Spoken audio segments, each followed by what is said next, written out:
Sir, Swami Vivekananda ji का quote है कि if you can't take risk you can't get success. Sir, 12वीं के बाद हमको कई लोग बोलते हैं कि आप इंजीनियरिंग करो, कई बोलते हैं मत करो। तो सर, हम पहचाने क्या, इंजीनियरिंग करना रिस्क है कि इंजीनियरिंग छोड़ना रिस्क है? कैसे पहचानना किस बात में रिस्क है, क्या करना अच्छा है, क्या करना अच्छा नहीं है, ये बहुत से प्रश्न हम सबके सामने हर समय आते हैं। जाहिर है कि यहाँ सब बैठे हुए लोग बड़े जो उम्र में हैं, जो कामयाब भी हैं लाइफ में, उनके सामने भी प्रश्न आते हैं। तो मैं एक जो मैंने सीखा है, गौतम बुद्ध की जो विपस्सना है, मैं उसकी प्रैक्टिस करता हूँ। और विपस्सना वैसे तो बताई नहीं जा सकती इस तरह से लेक्चर हॉल में, लेकिन थोड़ा सा बताने का प्रयास करूँगा। रामायण के माध्यम से आपको विपस्सना की बात बताता हूँ, और वो उसके अंदर आपके हर सवालों के जवाब आपको मिलते रहेंगे अगर आप उसको थोड़ा सा प्रैक्टिस करना शुरू करेंगे। तो वो क्या है, रामायण में कितने लोग रहे? राम सबसे पहले। राम का अर्थ क्या? तो मुझे समझ में, रा से मतलब रोशनी, और मां का मतलब मेरे अंदर। मेरे अंदर की जो रोशनी है उसको राम का नाम कहा गया। और राम ने जन्म किसके लिया? दशरथ के। दशरथ यानी 10 घोड़ों वाला रथ। और अगर उसको सही मायने में अगर हम समझें तो हमारी 5 इंद्रियां हैं शरीर की जो हम महसूस करते हैं, और 5 इंद्रियां हमारी ऐसी हैं जिनसे हम कर्म करते हैं। तो ये 5 इंद्रिय महसूस करने वाली और 5 कर्म करने वाली, जो 10 इंद्रियों को, और उनकी माता का नाम क्या था? कौशल्या। कौशल्या का मतलब स्किल, हुनर। तो जो व्यक्ति कुशलता से अपनी 10 इंद्रियों को ठीक से काबू करके उनके ऊपर अगर रथ को चला सकता है तो राम का जन्म दे सकता है।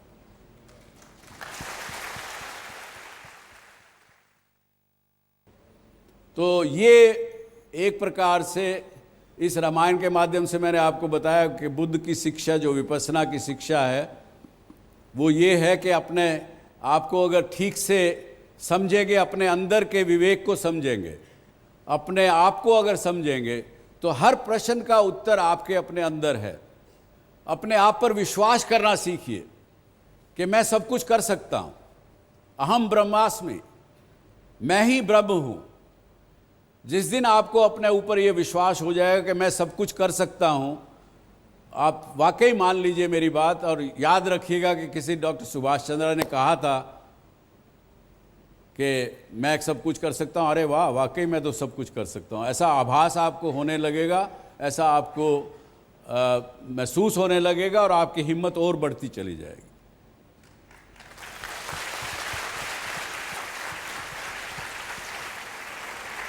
अभी क्योंकि डॉक्टर रमन सिंह 1 मिनट लूँगा आपका, क्योंकि मैं आज सौभाग्य से आप हैं मेरे साथ, तो मेरे दर्शक जो बैठे हैं उनके लिए भी कुछ प्रश्न पूछना चाहूँगा।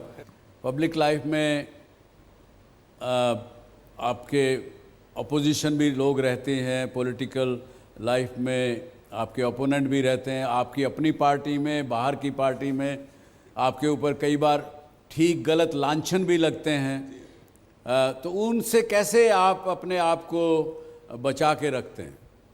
यदि रास्ता सही है, निर्णय सही हैं, और मुझे इस बात के लिए मैं जानता हूं कि वो चाहे विधानसभा के अंदर हो या विधानसभा के बाहर हो, यदि आपके अंदर धैर्य है, आपके अंदर शक्ति है, और आप अपने लक्ष्य को क्लियर देख रहे हैं, उस बीच आप विचलित ना हो, क्योंकि लोग आपको विचलित करना चाहते हैं, गलत आरोप लगा के आपको डाइवर्ट करना चाहते हैं।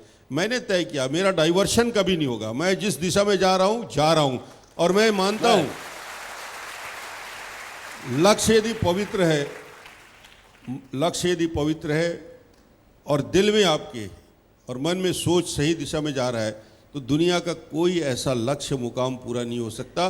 आप भी यहाँ खड़े होके डॉक्टर रमन बन के मुख्यमंत्री की हैसियत से क्या और ऊपर जाके बात कर सकते हैं।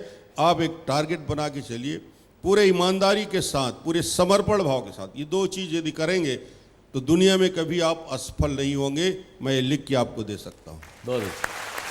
तो ये थे डॉक्टर रमन सिंह, मुख्यमंत्री छत्तीसगढ़। उन्होंने जो कहा उसको अगर एक छोटे से एक शेर में मैं अगर आपको बताऊं तो उन्होंने ये कहा कि नाज़ा हो खुदा, यानी भगवान की अगर थोड़ी सी कृपा हो, नाज़ा हो खुदा दिल में हो आग रे, तो ऊंचाई भी तुझे झुक के हाथ दे।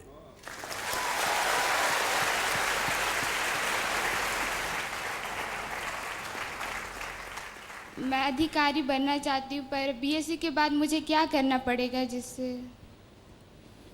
देखिए, आप अधिकारी बनना चाहती हैं? Yes sir. किस तरह के अधिकारी बनना चाहती हैं? शिक्षा अधिकारी सर, अपने ज़िले में। अपने ज़िले में शिक्षा अधिकारी बनना चाहती हैं? जी सर। ज़िंदगी में एक याद रखिएगा कि हम में से हर व्यक्ति जो इस हॉल में या जो इस कार्यक्रम को देख रहा है, जहाँ भी बैठे हुए देख रहा है, हमारे अंदर जन्म से कुछ न कुछ प्रतिभा किसी न किसी प्रकार की हम पैदा होते हैं, तब हमारे साथ वो प्रतिभा आती है, यानी उसको अंग्रेजी में भी से टैलेंट। आज भी जब हम बिजनेस में किसी को हम अपने नौकरी के लिए इंटरव्यू करते हैं तो 3 चीज़ें देखी जाती हैं।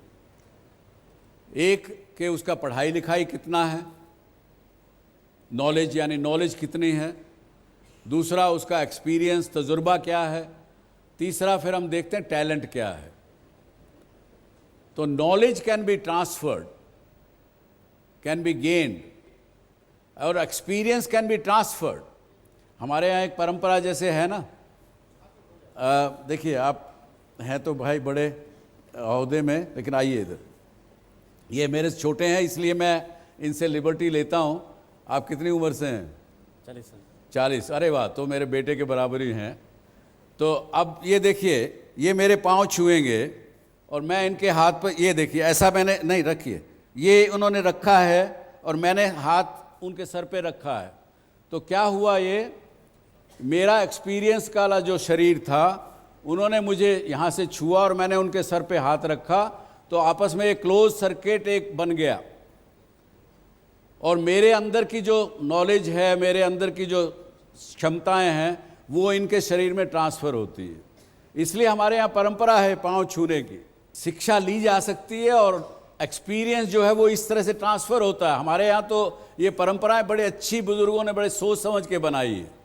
आज का विदेशों में क्या, अंग्रेज़ों में हाय डैड, हाय पापा, वो हाथ भी नहीं मिलाते हैं।